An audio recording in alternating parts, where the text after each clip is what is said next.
Hello, and God bless you. Welcome to June 29th reading of the Daily Devotional taken from the book, He Sent Me Back to Tell You, written by Sister Gwen Shaw. You can have a copy of this book by visiting our online bookstore at www.eth-s.org.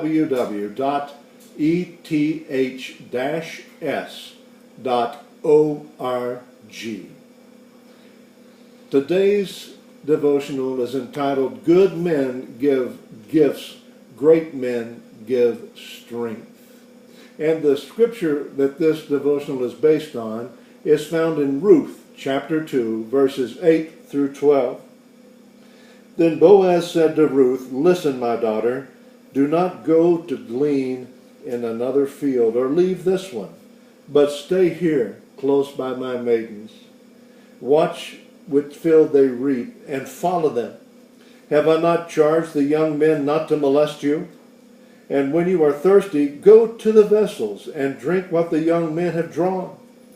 Then she fell on her face, bowing to the ground, and said to him, Why have I found such favor in your eyes, that you should notice me when I am but a foreigner? And Boaz said to her, I have been made fully aware of all you've done for your mother-in-law since the death of your husband. You have left your father, and you've left your mother, and you've come to a land from the land of your birth, and have come to a people unknown to you before. The Lord recompense you for what you have done, and a full reward be given you by the Lord, the God of Israel, under whose wings you have come to take refuge. You can know a person's heart by the words that they speak. Even as I said in Matthew chapter 12, verse 34, out of the abundance of the heart, the mouth speaketh. You can also know them by how they give. Boaz was a wealthy landowner in Bethlehem. He belonged to the tribe of Judah, and his mother was Rahab of Jericho. During the life of famine, Boaz's close relative, Elimelech, took his wife Naomi and two sons, Chilion and Mahlon, and went to live in Moab. At first he prospered and arranged marriages for his sons, Oprah for Chilion and Ruth for Mahlon. 10 years later, Elimelech and his two sons had died. Naomi began to long for her family when she heard that God had visited Bethlehem, the house of bread, and he heard that God was giving them bread. She decided to return to her people. She tried to persuade her sons' wives to stay in Moab with their families and their god, Moloch. But Ruth refused. That was when Ruth spoke with these immortal words, Entreat me not to leave thee, or return from following after thee. For whither thou goest, I will go, and whither thou lodgest, I will lodge.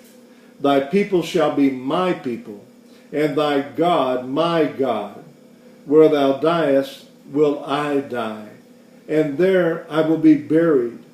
The Lord do so to me, and more also, if aught but death part thee from me. Those words are found in the book of Ruth at chapter 1, verses 16 through 17.